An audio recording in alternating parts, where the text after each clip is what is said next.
Yeah. Olá, boa tarde, pessoal. Estamos agora com mais um Virtual Meeting. Hoje, 7 de setembro, essa data especial. Não podíamos deixar de convidar uma pessoa tão especial quanto para falar para a gente aqui no Virtual Meeting, né? Hoje nós convidamos o professor italiano Ottavio Alfieri, né? O professor ele fez residência em cirurgia cardíaca em Bergamo, no Hospital de Bergamo, em 1971. Fez um fellow em cirurgia cardíaca no Children's Hospital of Buffalo, nos Estados Unidos, de 73 a 74. Foi Research Fellow na Universidade do Alabama, em 77. E atualmente é chefe da cirurgia cardíaca do Hospital San Rafael, em Milão, e um dos cirurgiões cardíacos mais importantes do mundo, e com certeza um dos mais importantes também de seu país, e com uma contribuição enorme para a nossa especialidade. O Dr. Alfieri já realizou mais de 10 mil cirurgias e tem uma extensa experiência para passar para a gente. Buongiorno, professore, grazie di essere qui con noi. Parleremo inglese in modo che tutti i colleghi possano capire. Today is a special day for us. It's September 7. It's our Independence Day here in Brazil. And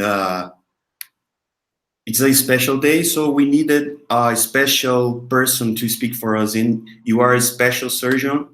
You are one of the most important surgeons, not only for us in Brazil, but for our specialty around the world.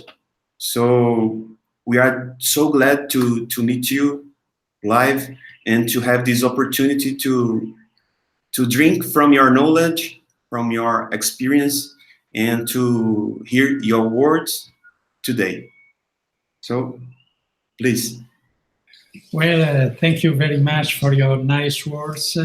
It is a special day for you, and also it's a special day for me to have this great opportunity to be in contact with the young colleagues in Brazil. So I'm very happy. Good afternoon to everybody. And I will start to deliver a lecture, let's say, on mitral valve repair. And then, of course, I will be happy to interact with you for questions and comments in order to try to get the best possible advantage of this interaction. Okay.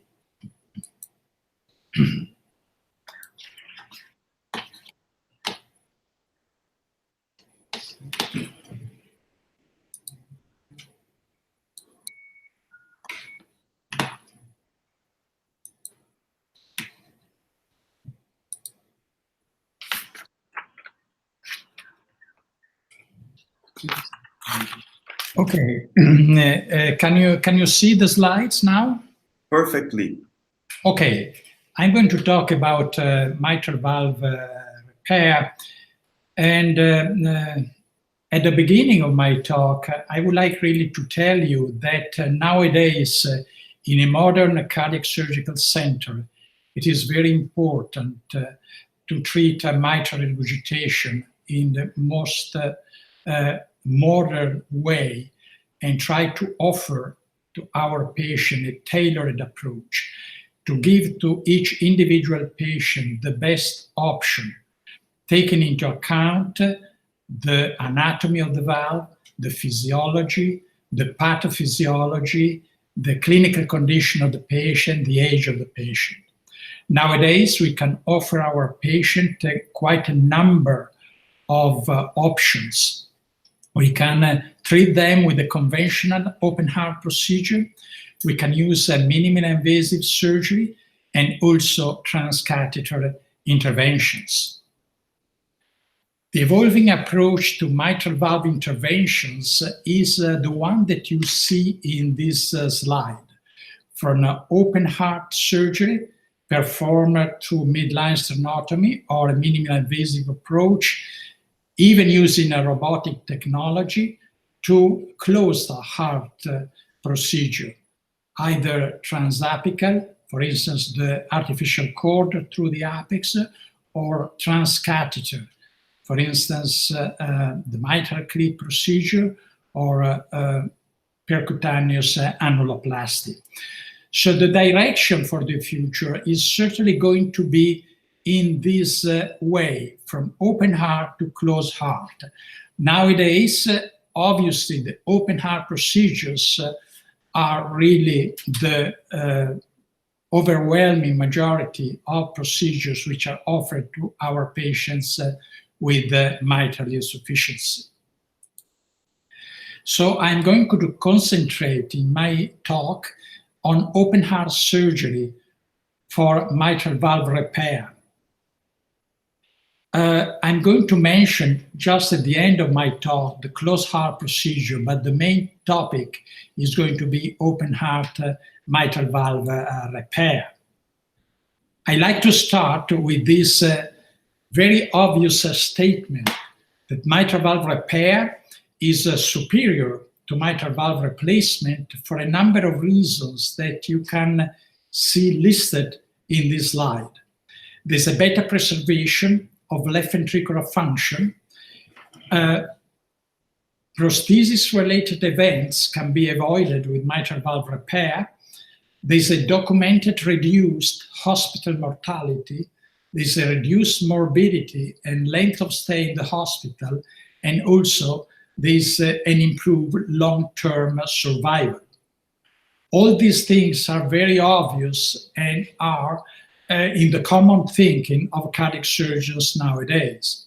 This is so true that even in the most recent European guidelines, published in 2017, the last year, the guidelines of the European Society of Cardiology and of the European Association for Cardiothoracic Surgery, looking at the indication for intervention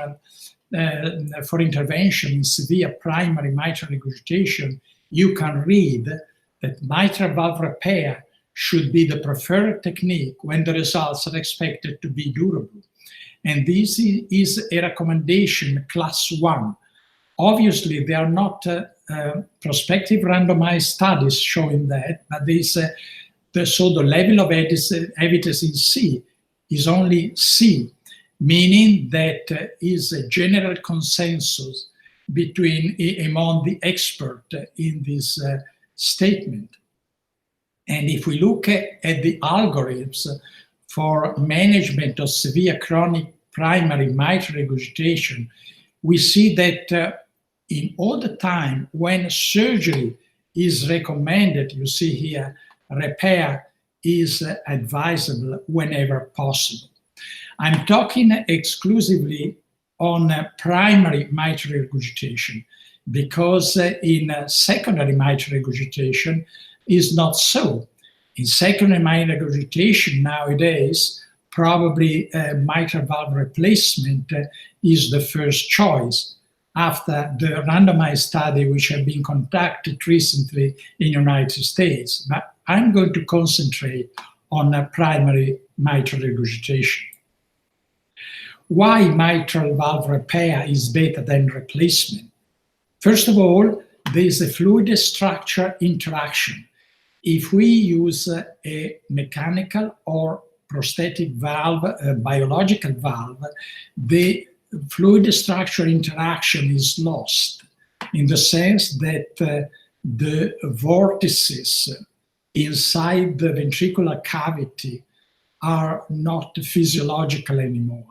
But if you perform a repair of the mitral valve, we can maintain the intracardiac vortices in a physiological range. And this is very important for oxygen consumption and preservation of energy and long-term left ventricular function. Since the very beginning, many years ago, survival after valve repair has been demonstrated to be superior to survival after valve replacement.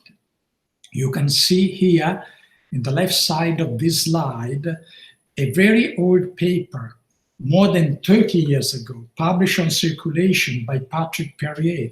And you can see here on the vertical axis, the survival, you see the big difference between valve repair and valve replacement.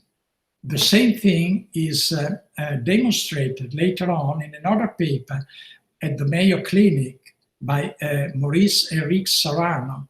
About more than 20 years ago, you see the same thing, the survival from the diagnosis here after valve repair and valve replacement, an impressively significant difference at 10 years. So since the very beginning, survival after valve repair has been demonstrated to be superior compared with the survival after valve replacement.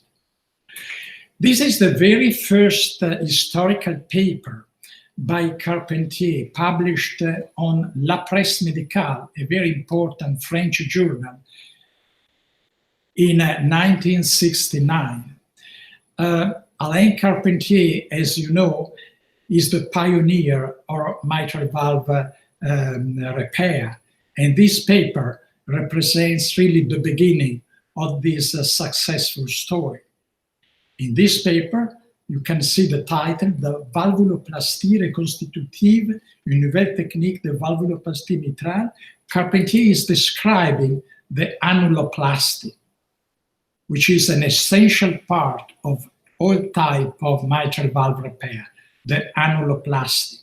In mitral valve insufficiency, the annulus is dilated and deformed, so the annuloplasty is an essential part of the reconstructive procedures. About 10 years later, after the first paper published on La Presse Médicale, Carpentier had a talk at the AATS annual meeting in Boston, presenting this honored address, Cardiac Valve Surgery, the French Correction. And this has been really an historical talk.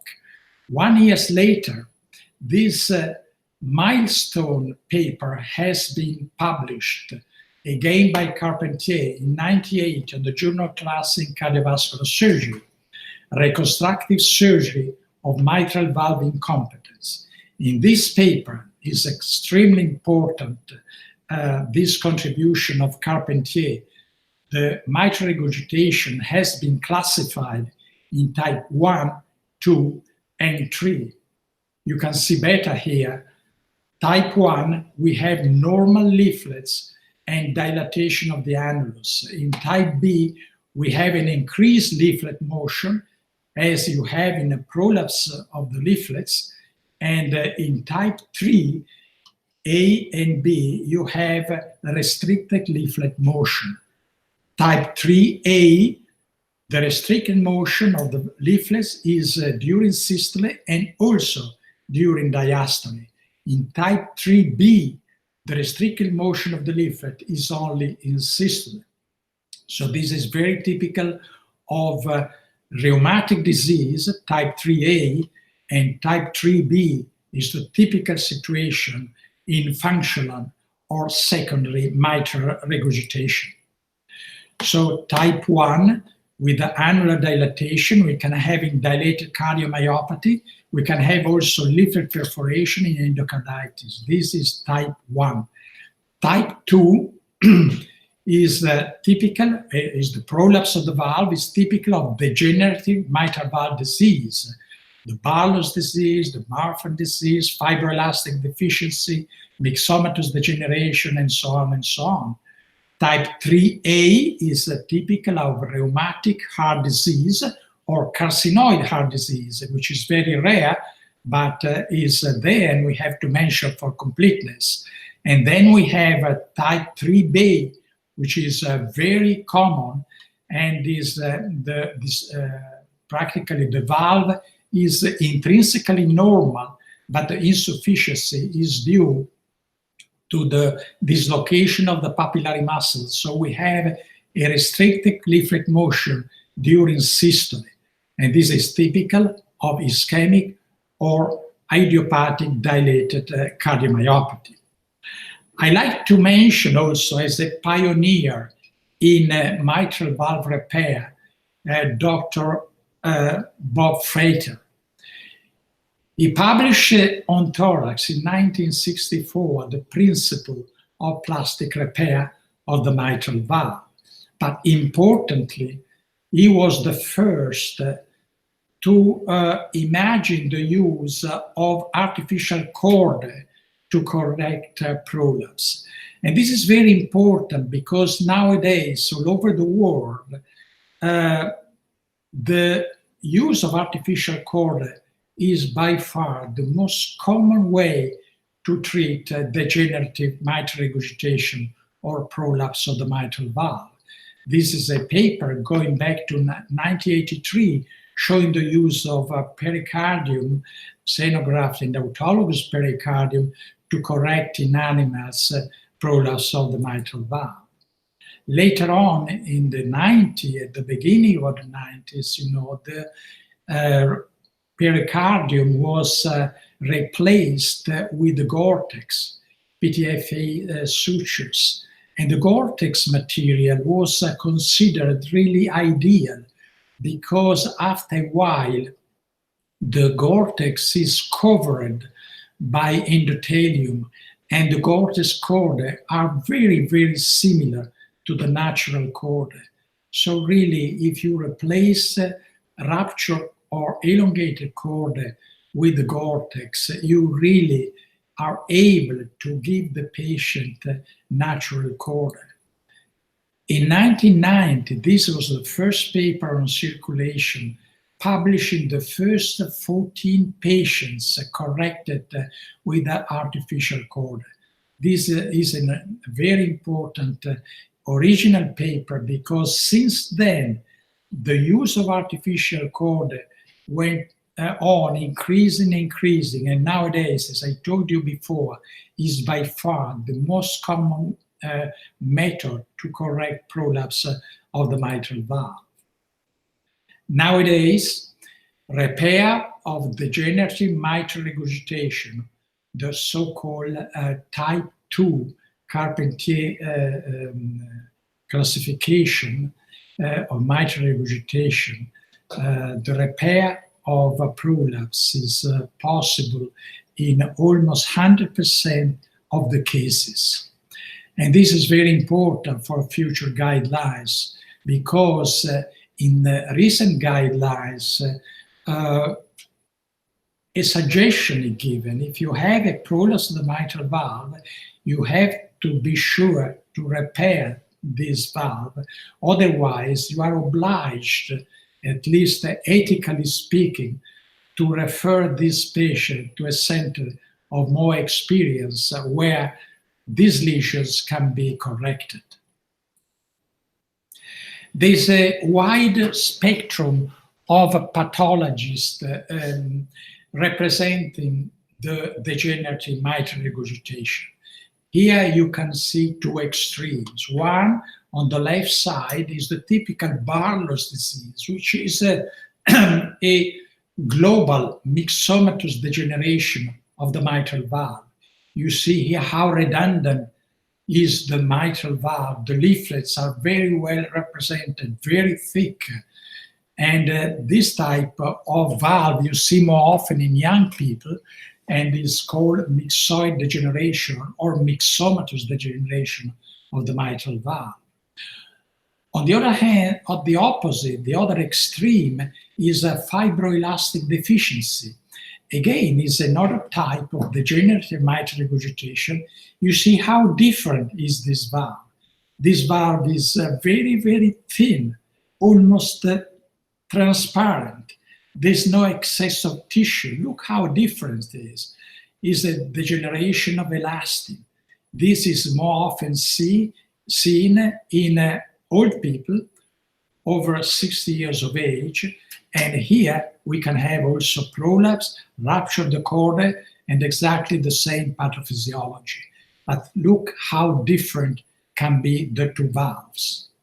Obviously, in a myxomatous degeneration of the mitral valve, we have an enormous spectrum.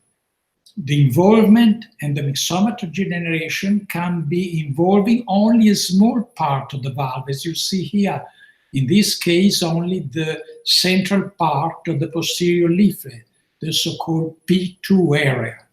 Here is a little bit larger involvement, here gradually more and more, and here we have a situation similar to the Barlow's disease, really with a total global involvement on the entire valve with excess of tissue and bileaflet prolapse. So this is a very wide spectrum of myxomatous degeneration of the mitral valve. All this is part of the degenerative mitral valve disease.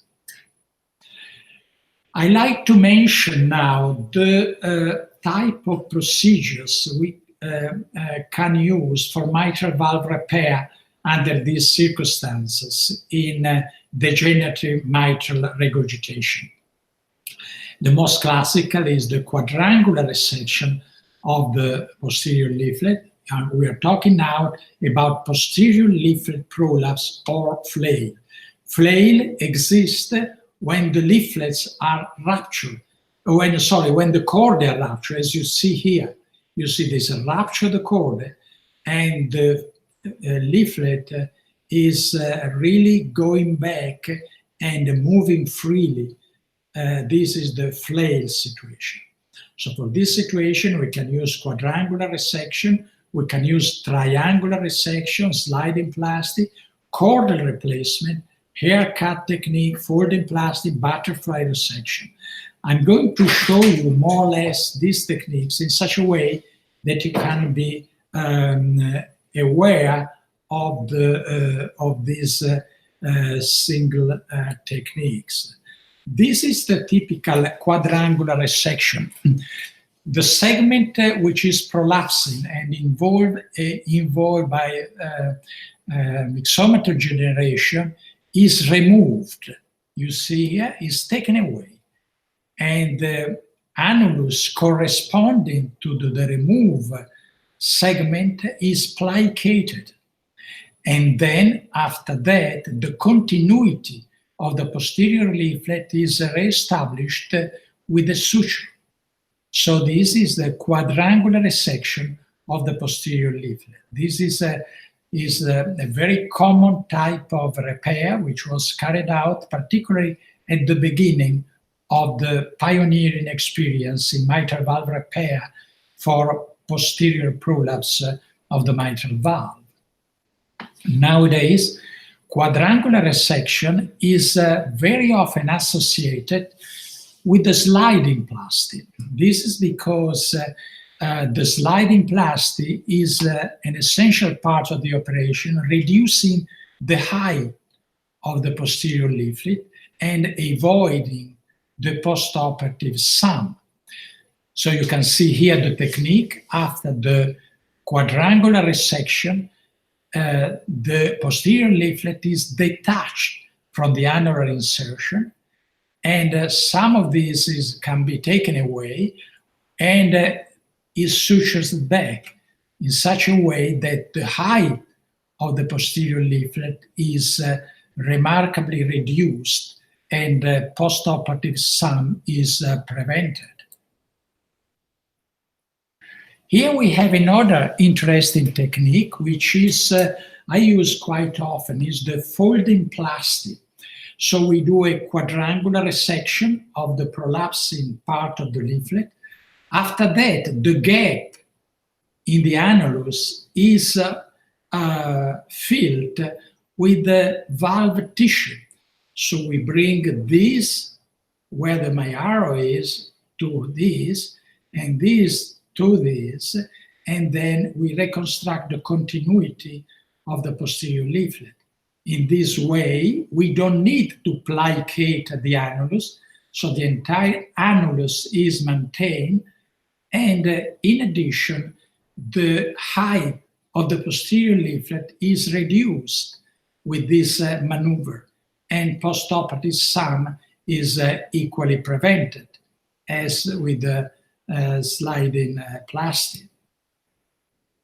This is another type of technique which is very convenient because it's very rapid, very fast, and was introduced mainly at the Mayo Clinic.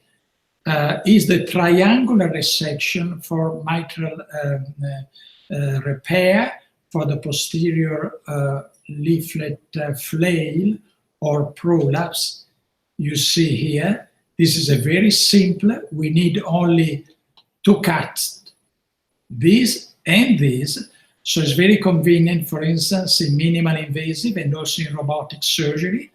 And after that, the continuity of the posterior leaflet is reestablished with separate or continuous sutures.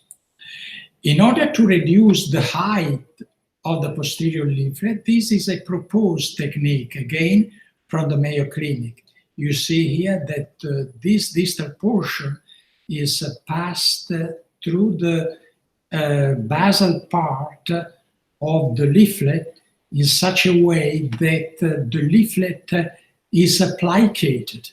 In this way, the height of the posterior leaflet is reduced, again, with the intention of preventing the postoperative sum. So this is a very convenient way to do that. Very often nowadays, this is probably the most common type of repair for the posterior leaflet, which is used nowadays, is the artificial cord technique. So where the cord are ruptured or elongated, artificial cord are implanted. And this is a technique which is called respect rather than resect. There's no resection at all, only artificial cord are inserted to the free edge of the leaflets. This has been introduced by Patrick Perrier, one of the pupils of Carpentier, and freedom from reoperation was very, very high, 93% at 10 years. You see here the original paper of Patrick Perrier. It's a simple technique, very easy and fast. If there's some expectation for some, the cord can be shorter in such a way that postoperative sum is prevented. Can be very convenient also when we have a severe annular calcification, because with this technique, we do not need any plication of the annulus, and a good durability has been clearly demonstrated. This is another interesting technique which has been published for the first time by Randolph Chitwood and has been used in robotic technology. You see here the central part of the posterior leaflet, and the technique is called haircut mitral valve repair, because here is just this portion of the leaflet containing the chordal rupture. You know, these are the hair are really cut away, and artificial cord are implanted. As you can see, we can reduce with this cutting here the height of the posterior leaflet as much as we want according to the need. So this is also an interesting technique.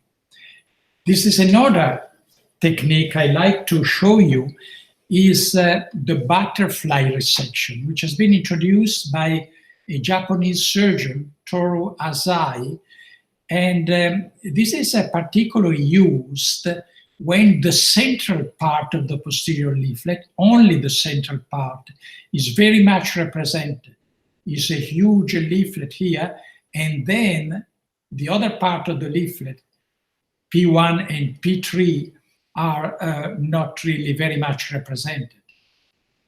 You can see how the butterfly technique is. This is the cutting, this way, this way, this way, this way, and then you can see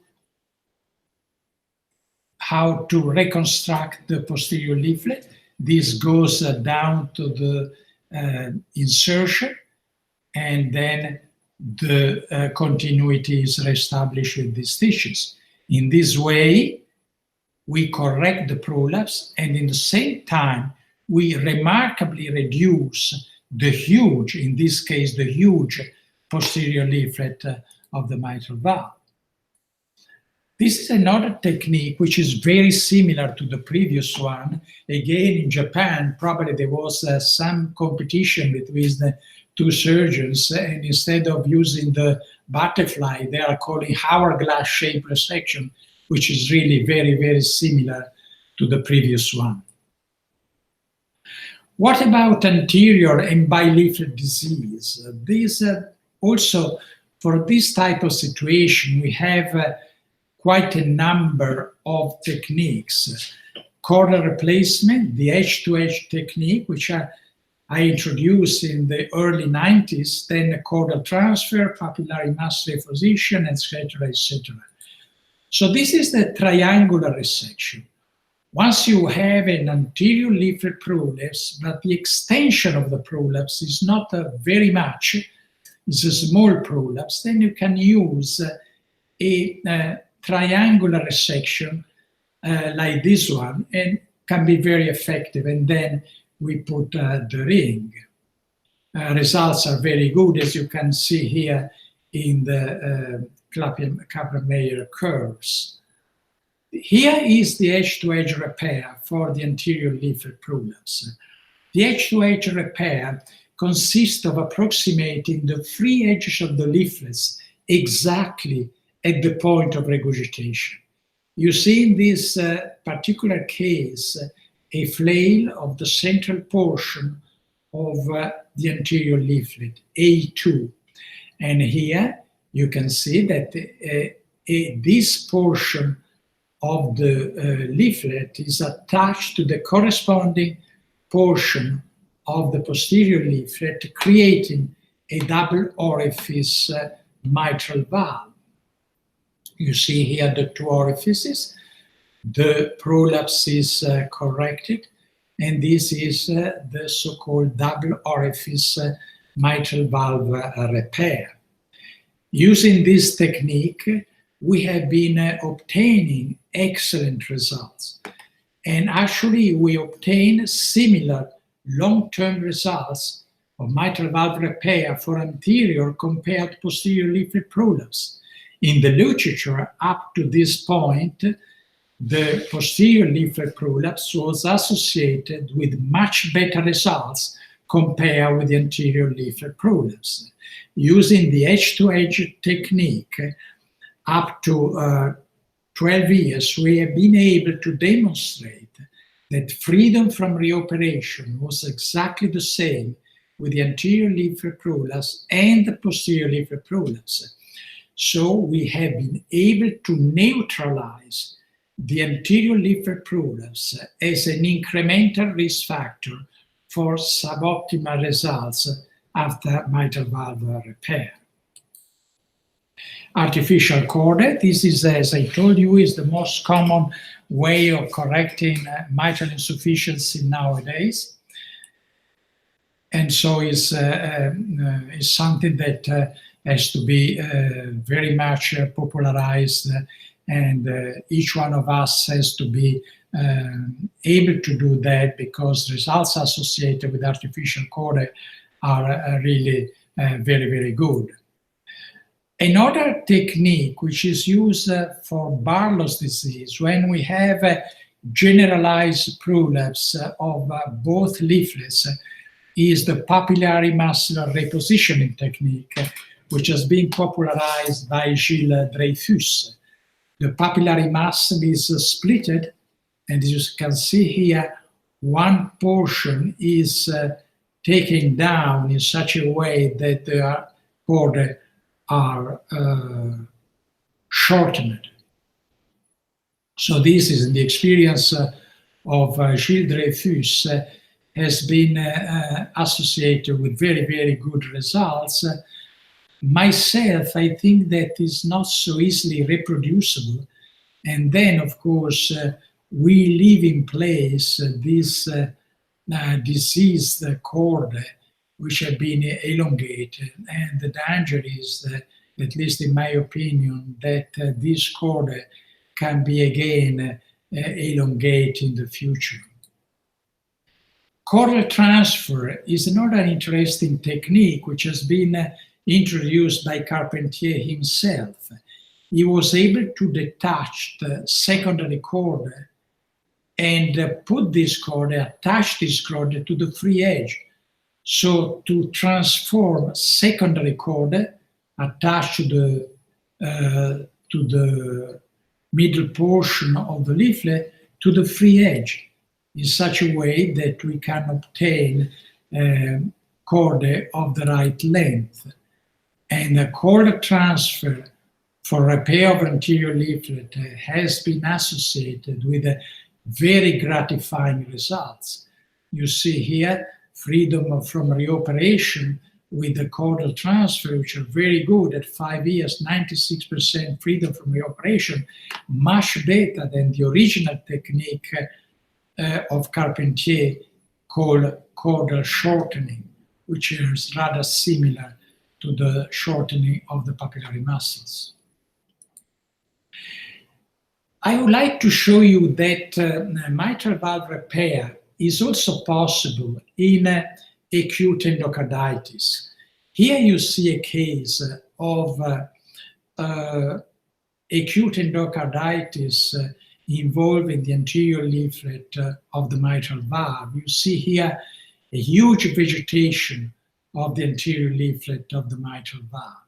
So the secret in endocarditis, if you want to do a repair, you have to take away all the diseased part of the valve. So this is really the first thing to do. When you have something like that, you do not have to remove the vegetation. You have to take away the involved portion of the mitral valve.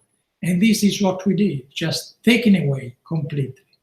And then after that, you are left with a valve which is not diseased anymore.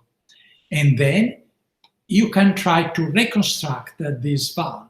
In this particular case, after removing this portion, you have a big gap here, and we try to use the posterior leaflet to fill that gap. So we transfer the posterior leaflet anteriorly, as you can see here, and then we create posteriorly, after the removal of the posterior leaflet, we do a quadrangular resection here, and we reconstruct the anterior portion using the posterior leaflet. And here is the final result. Here is another challenging situation of degenerative mitral regurgitation. The calcified posterior annulus. You see here, even the plain chest X-ray, you see the posterior mitral annulus, which is very well visible. Now, this is a very challenging situation. The operation of mitral valve repair is more difficult, but definitely possible. You can remove, you see here the calcification, you can remove, unblock the calcified portion of the posterior annulus and to reconstruct the posterior annulus and to do your repair. And you have here the literature showing that midterm survival after decalcification of the mitral annulus can be very successful. You can see here at 10 years, 90% freedom from reoperation after decalcification of the annulus. So it's very satisfactory results. So let me talk now briefly about annuloplasty. Up to now, we have been talking about maneuvers on the leaflets. Now, I would like to tell you that the annuloplasty, as I mentioned you at the very beginning, is an essential part of the repair. And therefore, annuloplasty is routinely performed during mitral valve repair. We have demonstrated using computer modeling that annuloplasty reduces the stresses on the suture and all valve structures, and therefore stabilizes the annular diameter. You see here. And repeatedly in the literature has been demonstrated that lack of annuloplasty is associated to accelerated failure in the overall surgical population.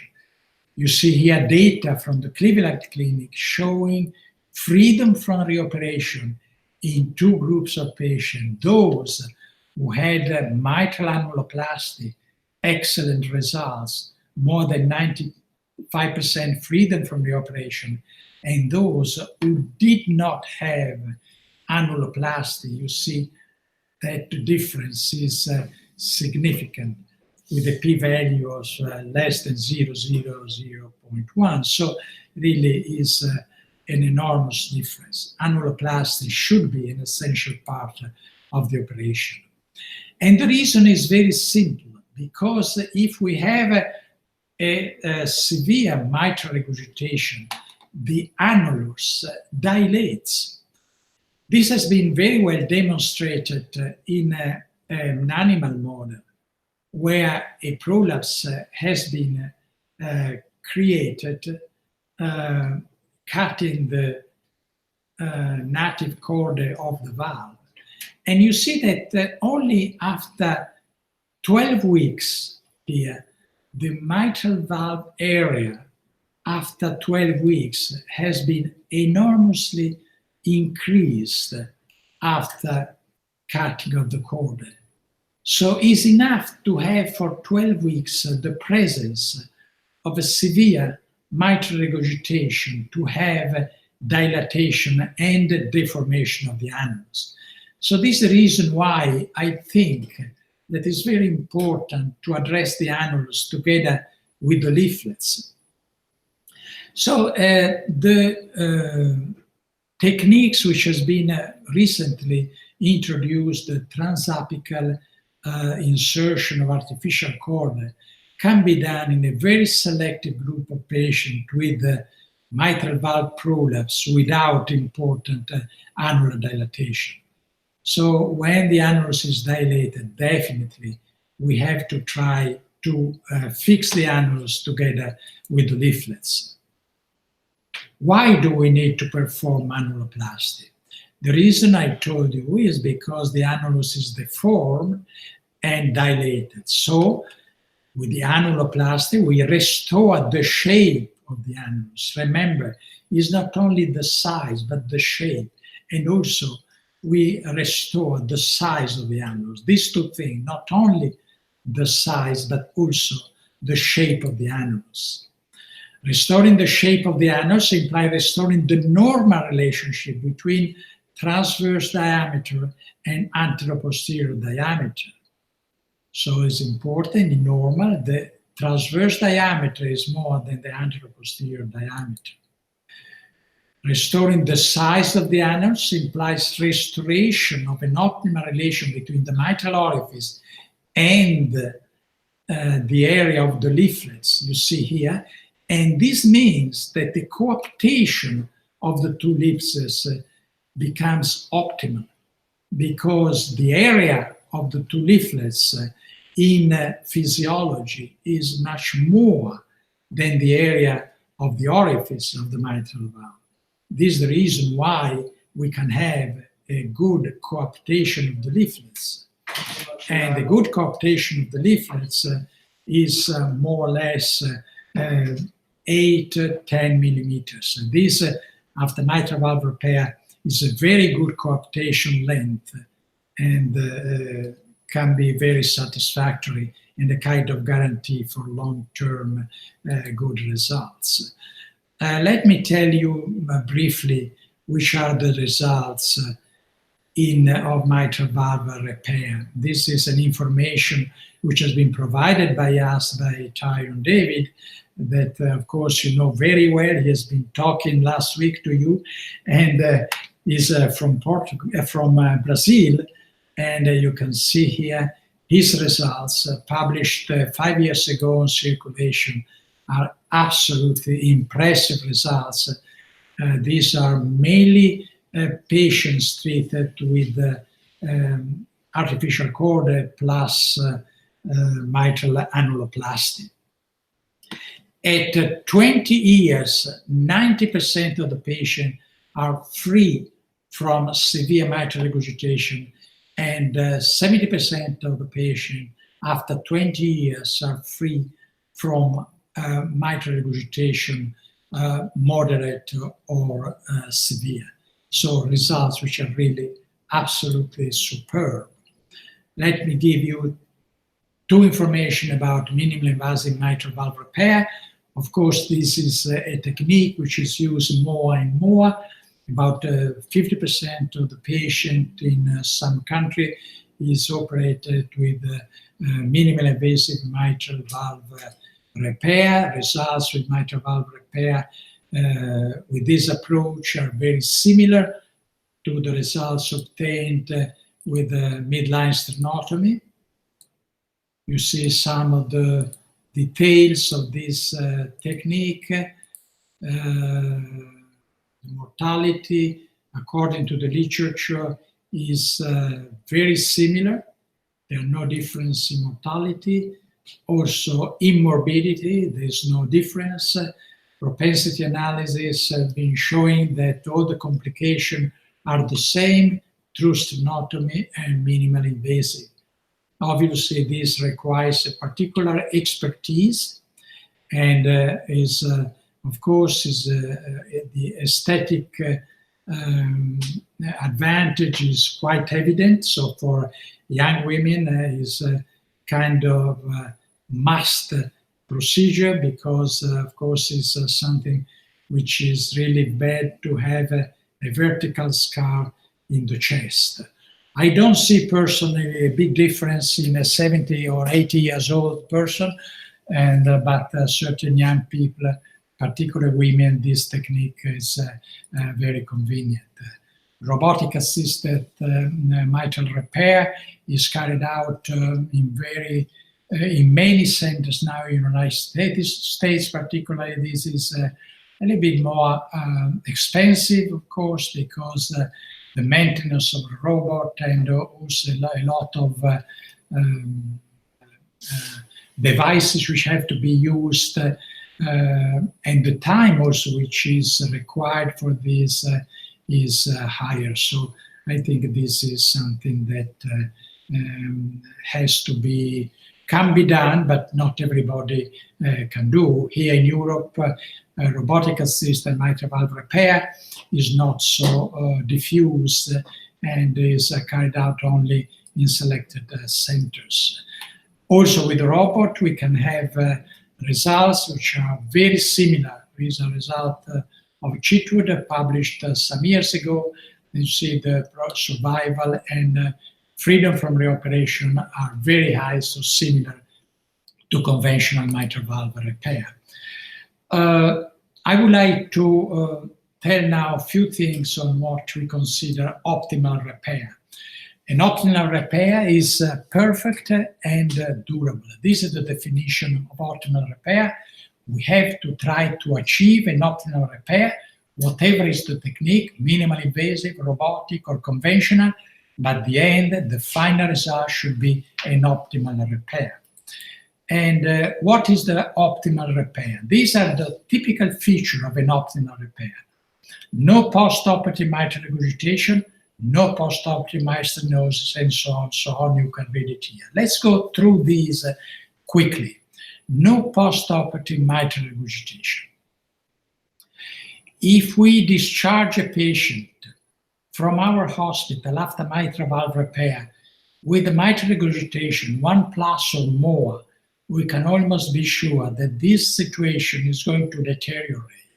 As a matter of fact, mitral regurgitation 1+ or more after discharge is the only factor associated with recurrence of mitral regurgitation. So if you want a durable repair, we have to discharge patient from the hospital without mitral regurgitation. And after the repair, we have to have almost no regurgitation. Maybe trace, minimal, but certainly not some degree of mitral regurgitation. So mitral regurgitation has to be eliminated completely by the repair. In optimal repair, also no postoperative mitral stenosis. It's very difficult to have mitral stenosis. Theoretically, after the edge-to-edge repair, you can have mitral stenosis. We have to be very careful in that. We use Hager dilators, and almost invariably, we do not have mitral stenosis. So mitral stenosis is a possible type of complication, but only in patients after the edge-to-edge repair. No sum. This is another important aspect of mitral valve repair. You know that some predictors are here, systolic anterior movement. When you have an angle between the plane of the aorta and the plane of the mitral valve, which is inferior to 120, this is a predictor of a sum. When you have a posterior leaflet and anterior leaflet very high, this is a predictor of sound. The distance between the coaptation and the septum, the thickness of the septum and the small left ventricular cavity, also these are predictors of sound. And of course, we have many methods, many techniques to avoid sound. Reduce posterior leaflet height. I told you before, folding plastic, sliding plastic, butterfly technique, etc. We can use short artificial chord. We can add an edge-to-edge or use large ring. Also, these can predict, let's say, prevent sound. Another important point for an optimal repair, good leaflet coaptation in system. So we have to have at least a 6, 8, 10 coaptation length. And the length can be predicted because putting a ring, we can know exactly the anteroposterior leaflet. We know the length of the anterior, the length of the posterior leaflet, so we can calculate the coaptation length. A good coaptation length is a prerequisite for a long, durable, good repair. Preserved leaflet mobility is another important aspect of an optimal repair. Here we have a bench model of acute leaflet, a kind of fibroelastic deficiency like mitral valve. In this experimental paper, it has been shown that artificial cord in this particular situation is the best technique because quadrangular or triangular resection is associated with reduced leaflet mobility. So it is very important to use in this situation the chordal repair. Good right-left ventricular function. This is obvious. We must have a very good preservation of the heart during surgery. Otherwise, this is going to be associated with unsatisfactory long-term results. We can have an optimal mitral repair, so no insufficiency, but if we have a right or left ventricular dysfunction late, the patient is going to do badly. No arrhythmias is another important aspect of a good repair. As you know, often mitral valve regurgitation is associated with atrial fibrillation, particularly paroxysmal atrial fibrillation. You can see here the effect of atrial fibrillation on long-term survival. If we leave atrial fibrillation, you see here untreated paroxysmal atrial fibrillation and treated paroxysmal atrial fibrillation with ablation, you see a significant difference at 5 years. Here you see the same, no history of atrial fibrillation, treated atrial fibrillation, untreated atrial fibrillation. You see the remarkable difference in terms of survival.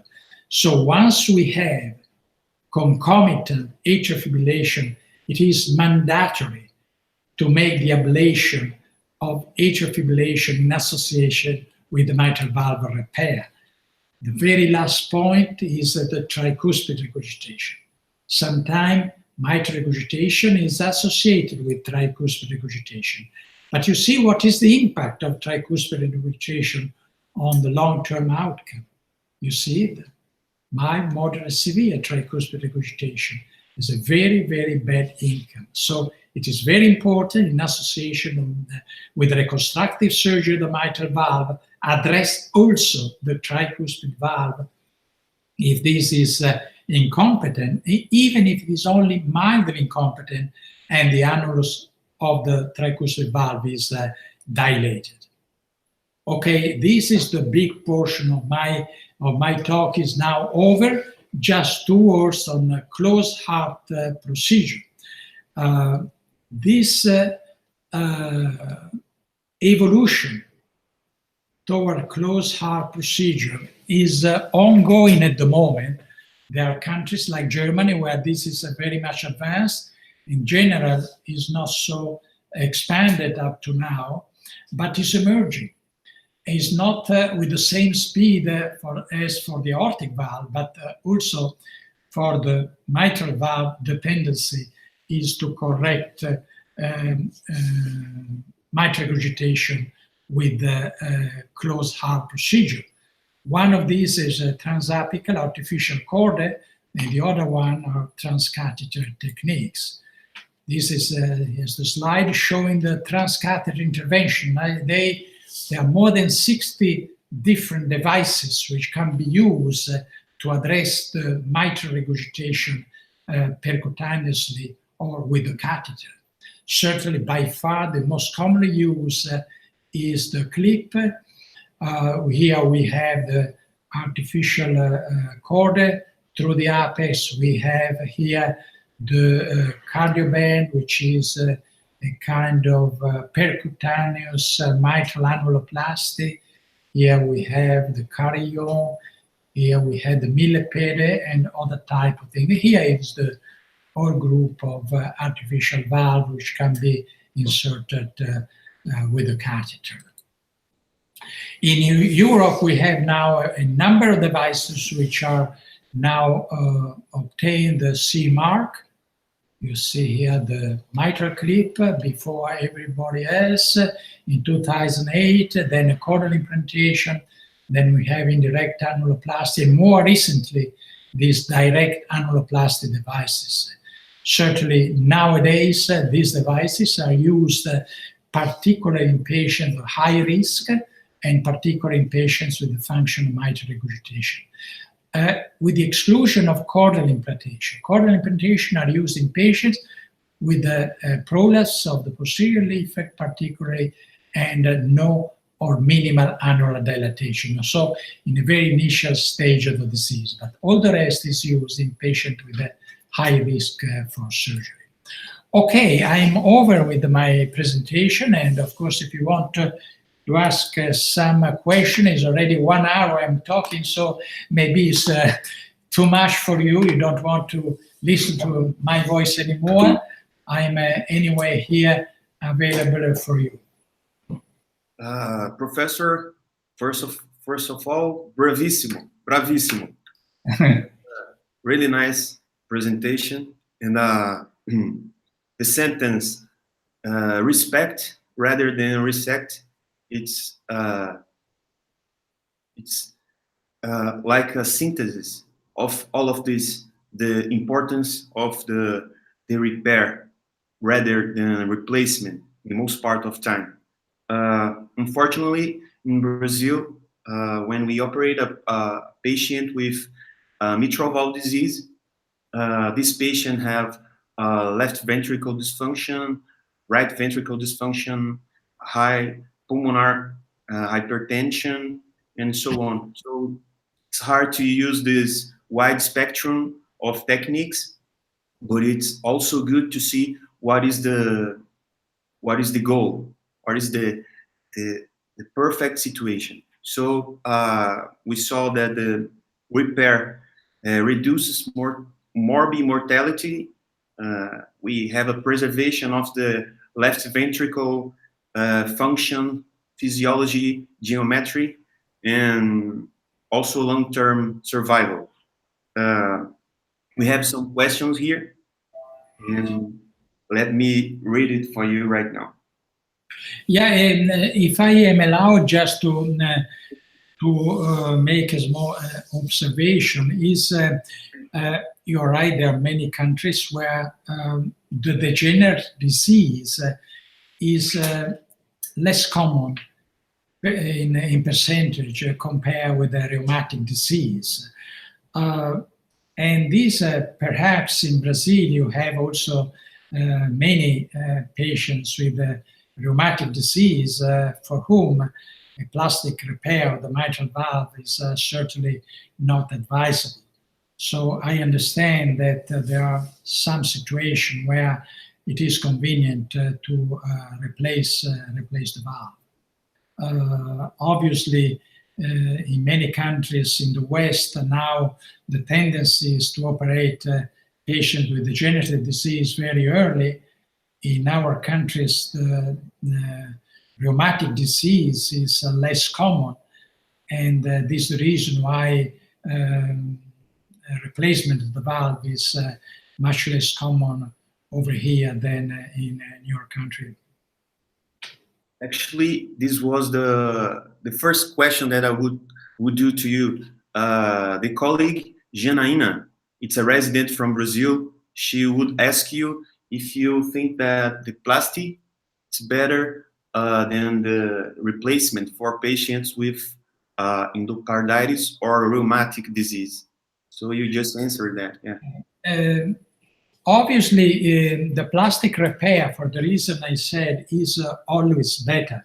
But you have to be sure to have a good result after repair of the valve. So in a rheumatic disease, if you only have, as you can have initially, only annular dilatation, then you can have a very good result with an annuloplasty, even in a rheumatic disease.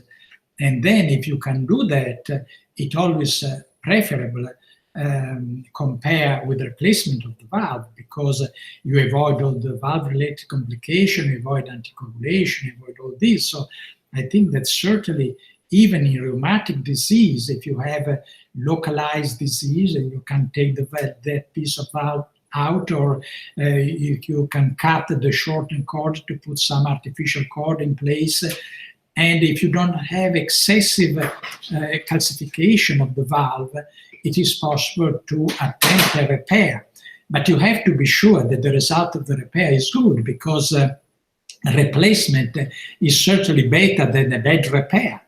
So the repair has to be good, otherwise it is better to do the replacement. And in other situations, in endocarditis, I've been showing you a case where repair was possible. The concept is that once you have endocarditis, you have to look at the valve, take away all what is diseased. And once you have done that, you have to look at your valve. And if you feel that something can be done, then you proceed with the repair. Otherwise, if there's not tissue enough, if you had to take away too much, then there's no way you can spare the valve, and then you have to repair. So I insist on the concept that the repair is good, but you have to be sure to have a good long-term results. Otherwise, replacement is certainly better than a bad repair.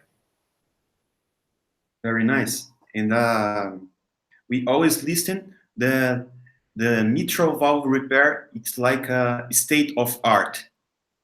It's art. The way that the surgeon corrects the valve and all the subvalvar, it's art. What do you think that it's more important for you when you will do the repair? What is the special thing that you feel that is important for you to think when you will put the stitches and you choose what technique you will use? Yeah, I think that the very first thing to do is to have a good exposure of the valve. So you have your valve very well exposed, and you have to make the analysis of the valve.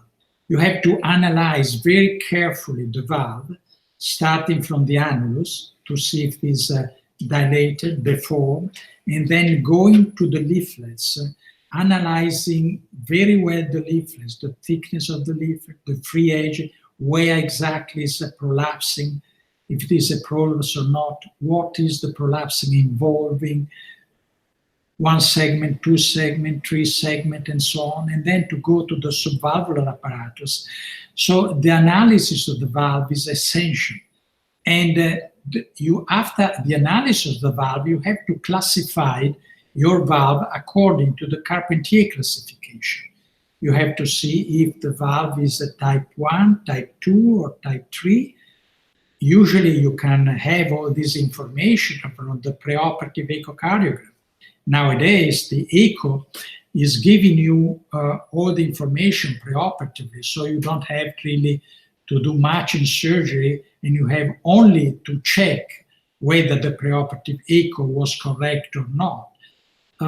If you don't have a precise preoperative echo, then you have to make your analysis very careful and classify the valve. Nice. And after you identify the lesion, you know that each lesion requires a certain type of repair. So the connection is very easy. The posterior leaflet requires this, or this. The anterior leaflet requires this, and then you have to choose what is for the individual patient the best. But it's kind of an automatic relationship between the lesion and the repair. So the very first thing is to analyze the valve, identify the lesion, and then you go to the repair technique.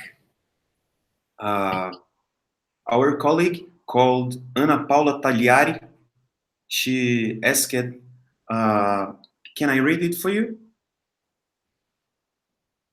Let me read it for you. Yes. Ana Paula said, good evening, Professor Alfieri.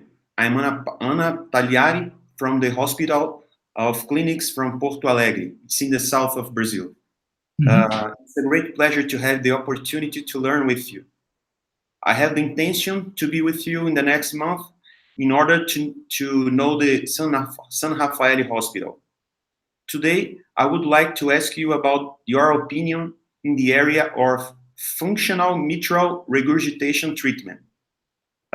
Considering that one RCT did not show difference between repair and replacement in terms of death, but demonstrated more recurrence of mitral regurgitation and readmissions in repair group. And also considering that mitral valve FR trial, that in the same way was not found any difference between mitral clip and medical therapy. So how can we deal with the functional mitral valve regurgitation, and is it worth treating this pathology? Okay, this is a very, very good question.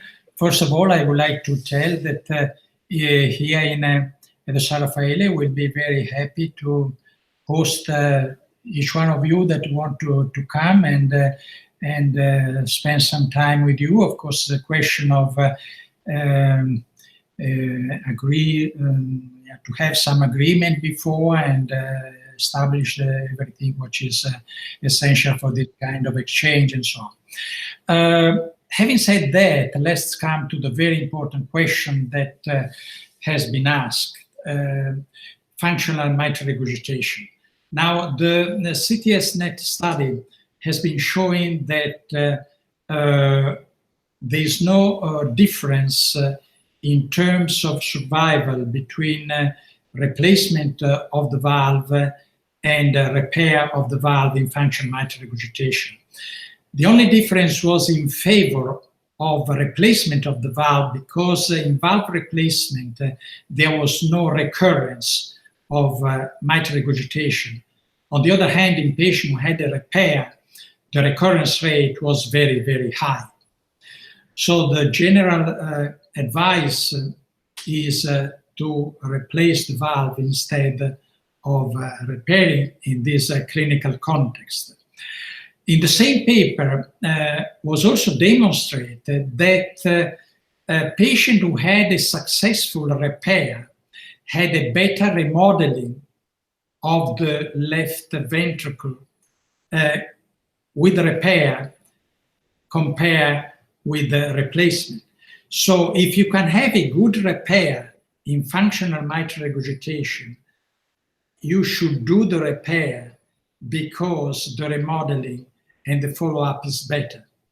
But of course, it's very difficult to have a good repair in functional mitral regurgitation. It is important, therefore, to identify those patients with functional mitral regurgitation who can have a good results with an undersized annuloplasty, because this is the type of repair which is suggested. And there are ways with the preoperative echo to identify those patients who can have a good results with undersized annuloplasty. These are patients who do not have an excessive dilatation of the left ventricle, who have a symmetrical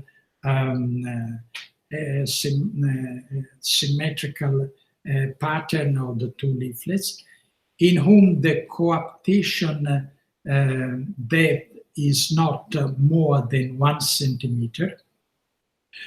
In patients where the angle between the posterior leaflet and the mitral plane is less than 45. In patients where the distance between the papillary muscle is less than 20 millimeters, and so on and so on. When you have all these things very well defined and well measured, you can predict those patients who can have good results with undersized annuloplasty. Then you identify this patient, and then you go ahead with undersized annuloplasty and not with replacement. Because if you can do a successful repair, this is better than replacement. So it's a question of selecting carefully the patient for repair, even in functional mitral regurgitation. All these things are not addressed by the randomized study of the CTS-NET. So this is a very important issue. The last papers which has been presented at the European Society of Cardiology, the so-called Mitral France, which is comparing the optimal medical treatment with the clip procedure, is really very much debated now, because in those patients, in that series, quite a number of patients who had the mitral clip had suboptimal results with the mitral clip. More than 1/3 of the patient, if I recall well, had 2+ or more mitral regurgitation after the clip, and the numbers are rather small. And so I'm not sure that this randomized study is going to have an important impact. We are waiting now for the results of the COAPT study, which will be presented at the TCT in about 1 month, and in less than 1 month. And then I think that this study is including more than 600 patients, and I think the results will tell us something, at least probably more reliable. Nice. We have another question from a surgeon from São Paulo, Brazil, Dr. Magali Arraes.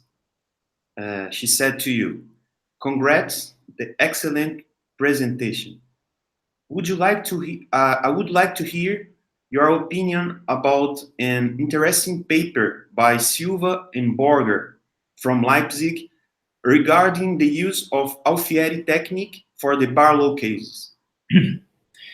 Yes, thank you for the question. Is a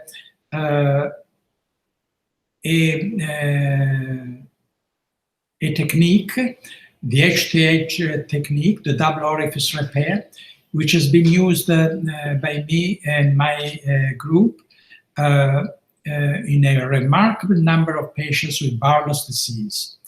This is very simple. Is consisting in approximating the free edge of the leaflets exactly at the point of the middle portion of the two leaflets. So it's a question of approximating A2 and P2 and then putting a ring. This is a very simple, reproducible technique which has been very successful. We had now 20 years follow-up with this technique with excellent results. So I think it's a good alternative and avoid postoperative sun and is very effective. It is particularly convenient when you repair this valve in young patients with through a minimal invasive approach, and is very reproducible. And what is Michael Borger published is particularly in patients who had minimal invasive approach and Barlow's disease. So I agree, this can be a very good technique which can be added to the armamentarium of those who want to repair the so-called difficult and complex mitral regurgitation, which is the Barlow's disease. With these techniques, these lesions is no more complex, it's becoming very simple. Yeah.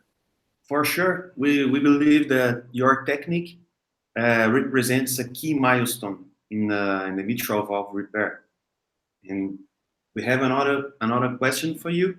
It's from Dr. Assad Sassin. He asks, Professor, do you have any concern about patient age to do a complex repair? Yeah, this is also a very good question, because in a very old patient, you are faced with very often with annular calcification. And in very old patient, it's quite appropriate the use of a bioprosthesis. So once you have, for instance, a 80, 82, 85 years old patient with complex, I think that if you are not sure that you can have a reasonable result with repair, I presume that can be very appropriate to use a bioprosthesis due to the age, due to the life expectancy of the patient, and to the life expectancy of the valve. Very nice. And for the end, I really liked all the spectrum of techniques that you presented for us, especially your technique. I have an important surgeon in my hospital that he said that your technique, it's always a good alternative for him to use in his patients when he's doing a repair in the mitral valve. He uses it a lot, and he really likes it. He said that it's simple and it's feasible and easily reproducible. So, and the results are very nice, very good. I really like it to see the butterfly resection. I never had heard about it. It seems to be like a good alternative for you to preserve and to do a nice suture. And in Brazil, sometimes we just use the repair and the resection, but we don't use so often the annuloplasty. So you have shown us that it's very important to preserve and to reduce the stress in the suture, and also to stabilize the annulus, the diameter and the size. Well, thank you very much for your words, and yes, I hope that I gave you some useful information and you can use during your profession. You have been very kind in pointing out about my technique. Certainly, this technique is so simple that helps the penetration of mitral valve repair in many countries. And this is the reason why I'm really proud of this technique. I'm very grateful, and I consider for me a great opportunity to have the chance to talk with you and to interact with such a group of brilliant people, young colleagues from Brazil, and I wish you all the best for your career. And I want to thank you again for this great opportunity you gave it to me in this special day for Brazil. Again, many, many thanks. Professor, it's a special day, was a special lecture, and I want to know if you want to give us a few words for the residents and about all of your experience and all you have seen in the cardiovascular surgery. Can you say something for us? Oh, I was not prepared to this question, but I think that whatever you do for the future and in the future, you have to like your job as much as possible. You have to have all the time enthusiasm and to do what you do with joy, enthusiasm, and passion. I think that is something that will make you happy for all your life. That's all. Thank you for your words. Thank you for your bravissima lesson. It was a nice time that we spent to you. And thank you for your time. Your time now in a Friday for you. It's a working day. It's a normal day for you. So you gave us your time, and we are so glad for it. And I hope to see you soon in Milano. I'll be there in the European Congress. I will present myself to you. Very good. Thank you very much. Bye-bye, Professor. Nice.